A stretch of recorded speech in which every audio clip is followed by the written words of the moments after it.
ओम शांति। 17 सितंबर 2024। बाबा के महावाक्य। मीठे बच्चे, यह राज सभी को सुनाओ कि आबू सबसे बड़ा तीर्थ है। स्वयं भगवान ने यहाँ से सबकी सद्गति की है। प्रश्न: कौन सी एक बात मनुष्य अगर समझ जाए तो यहाँ भीड़ लग जाएगी? उत्तर: मुख्य बात समझ ले कि बाप ने जो राजयोग सिखाया था वह अभी फिर से सिखा रहे हैं। वह सर्वव्यापी नहीं है। बाप इस समय आबू में आकर विश्व में शांति स्थापन कर रहे हैं। उसका जड़ यादगार दिलवाड़ा मंदिर भी है। आदि देव यहाँ चैतन्य में बैठे हैं। यह चैतन्य दिलवाड़ा मंदिर है। यह बात समझ लें तो आबू की महिमा हो जाए और यहाँ भीड़ लग जाए। आबू का नाम बाला हो गया तो यहाँ बहुत आएंगे। ओम शांति। बच्चों को योग सिखाया और सब जगह सब आपे ही सीखते हैं। सिखलाने वाला बाप नहीं होता।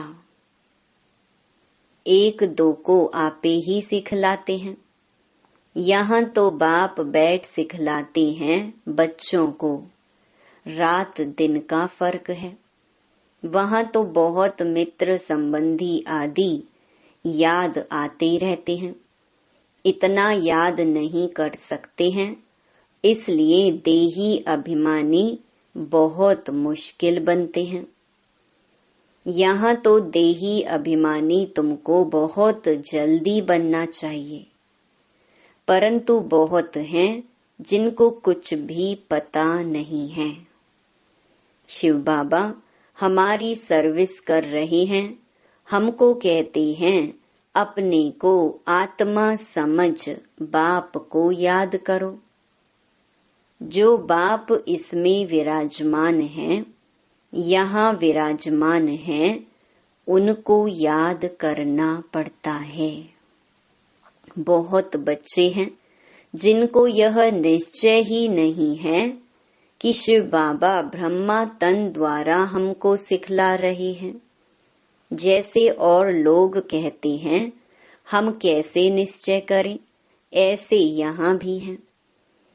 अगर पूरा निश्चय होता तो बहुत प्यार से बाप को याद करते करते अपने में बल भरते, बहुत सर्विस करते, क्योंकि सारे विश्व को पावन बनाना है ना। योग में भी कमी है तो ज्ञान में भी कमी है।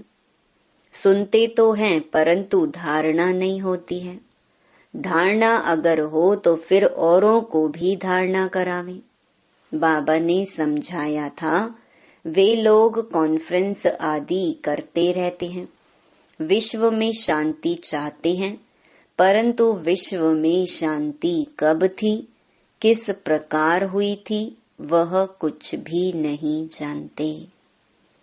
किस प्रकार की शांति थी वही चाहिए ना। यह तो तुम बच्चे ही जानते हो। विश्व में सुख शांति की स्थापना अब हो रही है। बाप आया हुआ है। कैसे यह दिलवाड़ा मंदिर है, आदि देव भी है और ऊपर में विश्व में शांति का नजारा भी है। कहाँ भी कॉन्फ्रेंस आदि में तुमको बुलाते हैं तो तुम पूछो विश्व में शांति किस प्रकार की चाहिए। इन लक्ष्मी नारायण के राज्य में विश्व में शांति थी। वह तो दिलवाड़ा मंदिर में पूरा यादगार है। विश्व में शांति का सैंपल तो चाहिए ना। लक्ष्मी नारायण के चित्र से भी समझते नहीं हैं। पत्थर बुद्धि है ना, तो उन्हों को बताना चाहिए कि हम बता सकते हैं विश्व में शांति का सैंपल एक तो यह लक्ष्मी नारायण है, और फिर इन्हों की राजधानी भी देखना चाहते हो तो वह भी दिलवाड़ा मंदिर में चलकर देखो। मॉडल ही दिखाया जाएगा ना, वह चलकर आबू में देखो। मंदिर बनाने वाले खुद नहीं जानते हैं, जिन्होंने ही बैठ यह यादगार बनाया है, जिसका दिलवाड़ा मंदिर नाम रख दिया है। आदि देव को भी बिठाया है, ऊपर में स्वर्ग भी दिखाया है। जैसे वह जड़ है वैसे तुम हो चैतन्य। इनको चैतन्य दिलवाड़ा नाम रख सकते हैं, परंतु पता नहीं कितनी भीड़ हो जाए, मनुष्य ही मूंझ जाए, यह फिर क्या है। समझाने में बड़ी मेहनत लगती है, बहुत बच्चे भी नहीं समझते हैं। भल दर पर पास में बैठे हैं, समझते कुछ भी नहीं। प्रदर्शनी में अनेक प्रकार के मनुष्य जाते हैं, ढेर मठ पंथ हैं, वैष्णव धर्म वाले भी हैं। वैष्णव धर्म का अर्थ ही नहीं समझते हैं। श्री कृष्ण की बादशाही कहाँ है जानते ही नहीं। श्री कृष्ण की राजाई को भी स्वर्ग वैकुंठ कहा जाता है। बाबा ने कहा था, जहाँ बुलावा हो वहाँ जाकर तुम समझाओ विश्व में शांति कब थी। यह आबू सबसे ऊंच तीर्थ है, क्योंकि यहाँ बाप विश्व की सद्गति कर रहे हैं। आबू पहाड़ी पर उनका सैंपल देखना हो तो चलकर दिलवाड़ा मंदिर देखो। विश्व में शांति कैसे स्थापन की थी, उनका सैंपल है। सुनकर बहुत खुश होंगे, जैनी लोग भी खुश होंगे। तुम कहेंगे यह प्रजापिता ब्रह्मा हमारा बाप है आदि देव। तुम समझाते हो फिर भी समझते नहीं हैं। कहते हैं ब्रह्मा कुमारियां पता नहीं क्या कहती हैं। तो अब तुम बच्चों को आबू की बहुत ऊंची महिमा करके समझाना चाहिए। आबू है बड़े ते बड़ा तीर्थ। बॉम्बे में भी समझा सकते हो, आबू पहाड़ बड़े ते बड़ा तीर्थ है, क्योंकि परम पिता परमात्मा ने आबू में आकर स्वर्ग की स्थापना की है। कैसे स्वर्ग की रचना रची है, वह स्वर्ग का और आदि देव का मॉडल सब आबू में है, जिसको कोई भी मनुष्य समझते नहीं। हम अब जानते हैं, तुम नहीं जानते हो, इसलिए हम तुमको समझाते हैं। पहले तो तुम पूछो कि विश्व में शांति किस प्रकार चाहते हो, कभी देखा है? विश्व में शांति तो इनके लक्ष्मी नारायण के राज्य में थी। एक ही आदि सनातन देवी देवता धर्म था, इनकी डायनेस्टी का राज्य था। चलो तो इन्हों की राजधानी का मॉडल आबू में तुमको दिखाएं। यह तो है ही पुरानी पतित दुनिया, नई दुनिया तो नहीं कहेंगे ना। नई दुनिया का मॉडल तो यहाँ है। नई दुनिया अब स्थापन हो रही है, तुम जानते हो तब बतलाते हो। सभी नहीं जानते हैं, ना बतलाते हैं, ना समझ में ही आता है। बात है बहुत सहज। ऊपर में स्वर्ग की राजधानी खड़ी है, नीचे आदि देव बैठा है, जिसको एडम भी कहते हैं। वह है ग्रेट ग्रेट ग्रैंड फादर। ऐसी तुम महिमा सुनाएंगे तो सुनकर खुश होंगे। है भी बरोबर एक्यूरेट। कहो तुम श्री कृष्ण की महिमा करते हो, परंतु तुम जानते तो कुछ नहीं हो। श्री कृष्ण तो वैकुंठ का महाराजा, विश्व का मालिक था। उसका तुम मॉडल देखना चाहते हो तो चलो आबू में, तुमको वैकुंठ का मॉडल दिखाएंगे। कैसे पुरुषोत्तम संगम युग पर राजयोग सीखते हैं, जिससे फिर विश्व के मालिक बने हैं, वह भी मॉडल दिखावे। संगम युग की तपस्या भी दिखाएं। प्रैक्टिकल जो हुआ था उनका यादगार दिखाएं। शिव बाबा जिसने लक्ष्मी नारायण का राज्य स्थापन किया, उनका भी चित्र है।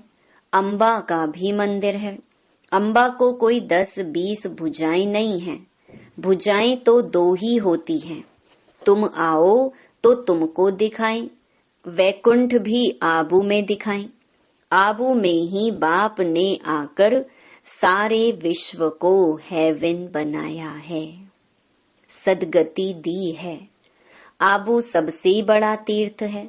सब धर्म वालों की सदगति करने वाला एक ही बाप है। उनका यादगार चलो तो आपको आबू में दिखाएं। आबू की तो तुम बहुत महिमा कर सकते हो, तुमको सब यादगार दिखाएं। क्रिश्चियन लोग भी जानना चाहते हैं, प्राचीन भारत का राजयोग किसने सिखाया, क्या चीज थी? बोलो चलो आबू में दिखाएं। वैकुंठ भी पूरा एक्यूरेट बनाया है ऊपर छत में। तुम ऐसा नहीं बना सकते हो, तो यह अच्छी रीति बताना है। टूरिस्ट धक्का खाते हैं, वह भी आकर समझें। तुम्हारा आबू का नाम बाला हो गया तो बहुत आएंगे। आबू बहुत मशहूर हो जाएगा। जब कोई पूछते हैं कि विश्व में शांति कैसे हो, सम्मेलन आदि में निमंत्रण देते हैं, तो पूछना चाहिए विश्व में शांति कब थी, वह जानते हो? विश्व में शांति कैसे थी, चलो हम समझाएं। मॉडल्स आदि सब दिखाएं। ऐसा मॉडल और कहाँ भी नहीं है। आबू ही सबसे बड़ा ऊंच तीर्थ है, जिसमें बाप ने आकर के विश्व में शांति, सर्व की सदगति की है। यह बातें और कोई नहीं जानते। तुम्हारे में भी नंबरवार हैं। भल बड़े महारथी म्यूजियम आदि संभालने वाले हैं, परंतु ठीक रीति किसको समझाते हैं व नहीं, बाबा रीड तो करते हैं ना। बाबा सब कुछ समझते हैं। जो भी जहां भी हैं उनको समझते हैं। कौन कौन पुरुषार्थ करते हैं, क्या पद पाएंगे। इस समय अगर मर पड़े तो कुछ भी पद पा नहीं सकेंगे। याद की यात्रा की मेहनत वह समझ नहीं सकते।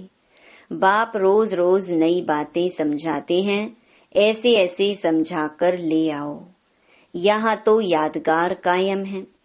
बाप कहते हैं मैं भी यहाँ हूँ, आदि देव भी यहाँ है, वैकुंठ भी यहाँ है। आबू की बहुत भारी महिमा हो जाएगी। आबू पता नहीं क्या हो जाएगा।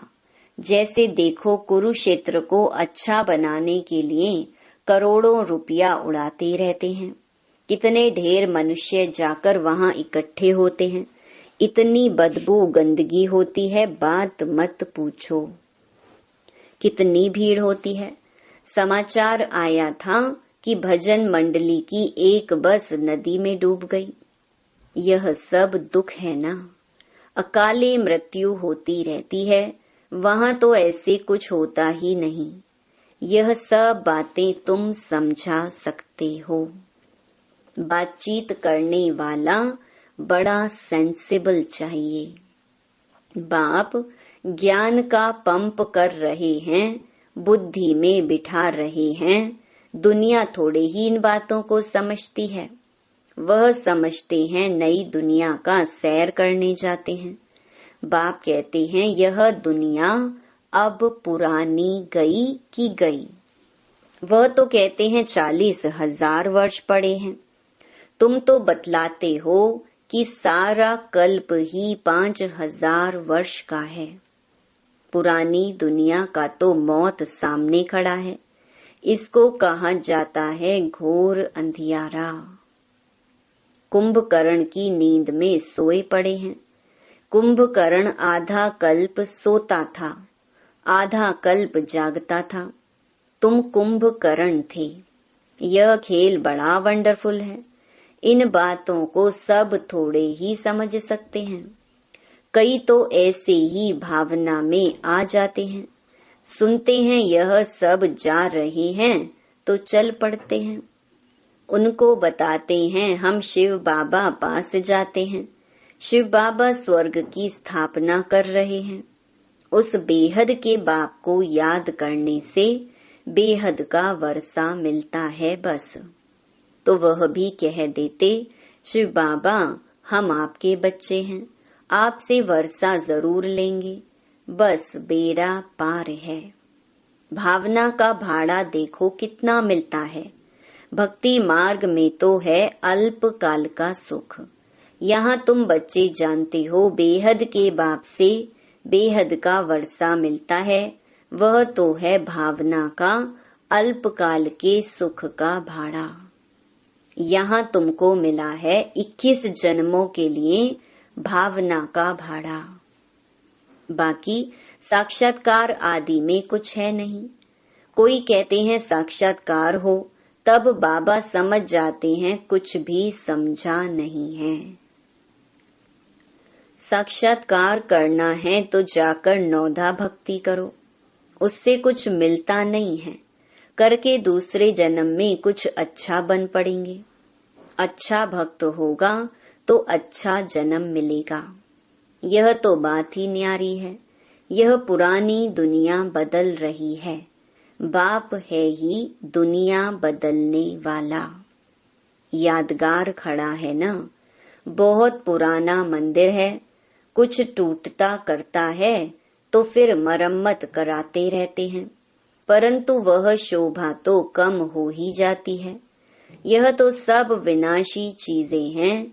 तो बाप समझाते हैं बच्चे, एक तो अपने कल्याण के लिए अपने को आत्मा समझ बाप को याद करो तो विकर्म विनाश हो। पढ़ाई की बात है। बाकी यह जो मथुरा में मधुबन कुंज गली आदि बैठ बनाया है वह कुछ भी है नहीं। न कोई गोप गोपियों का खेल है। यह समझाने में बड़ी मेहनत करनी पड़ती है। एक एक पॉइंट अच्छी रीति बैठ समझाओ। कॉन्फ्रेंस आदि में भी चाहिए योग वाला। तलवार में जौहर नहीं होगा, किसको तीर लगेगा नहीं। तब बाप भी कहते हैं अभी देरी है।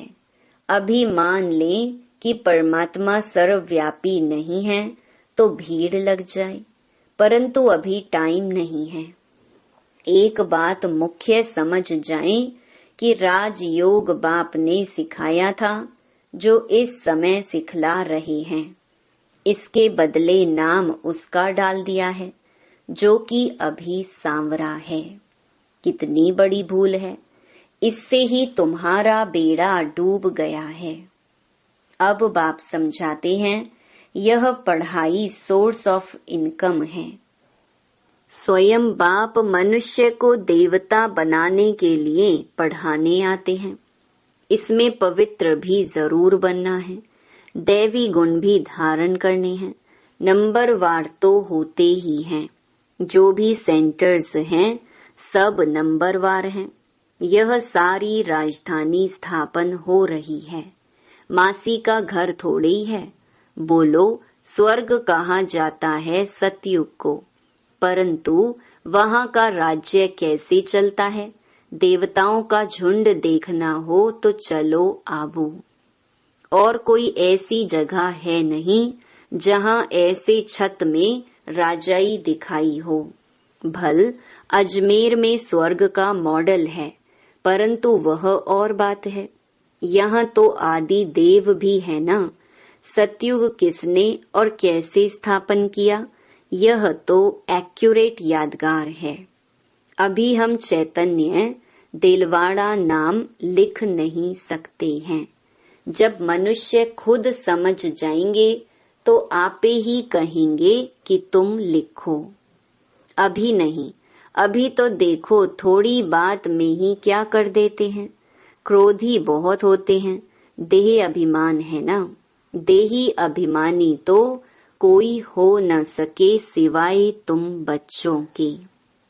पुरुषार्थ करना है, ऐसे नहीं कि जो नसीब में होगा। पुरुषार्थी ऐसे नहीं कहेंगे, वह तो पुरुषार्थ करते रहेंगे। फिर जब फेल होते हैं तब कहते हैं तकदीर में जो था। अच्छा, मीठे मीठे सिकी लधे बच्चों प्रति माता पिता बाप दादा का याद प्यार और गुड मॉर्निंग। रूहानी बाप की रूहानी बच्चों को नमस्ते। धारणा के लिए मुख्य सार। पहला, देही अभिमानी बनने का पूरा पूरा पुरुषार्थ करना है। ऐसे कभी नहीं सोचना है कि जो नसीब में होगा। सेंसिबल बनना है। दूसरा, ज्ञान सुनकर उसे स्वरूप में लाना है। याद का जौहर धारण कर फिर सेवा करनी है। सबको आबू महान तीर्थ की महिमा सुनानी है। वरदान, एक बाबा शब्द की स्मृति से याद और सेवा में रहने वाले सच्चे योगी, सच्चे सेवाधारी भव। आप बच्चे मुख से व मन से बार बार बाबा शब्द कहते हो। बच्चे हो तो बाबा शब्द याद आना या सोचना ही योग है, और मुख से बार बार कहना कि बाबा ऐसे कहते हैं, बाबा ने ये कहा, यही सेवा है। लेकिन इस बाबा शब्द को कोई दिल से कहने वाले हैं, कोई नॉलेज के दिमाग से। जो दिल से कहते हैं उन्हें दिल में सदा प्रत्यक्ष प्राप्ति, खुशी और शक्ति मिलती है। दिमाग वालों को बोलने समय खुशी होती, सदा काल की नहीं। स्लोगन, परमात्मा रूपी क्षमा पर फिदा होने वाले ही सच्चे परवाने हैं। ओम शांति।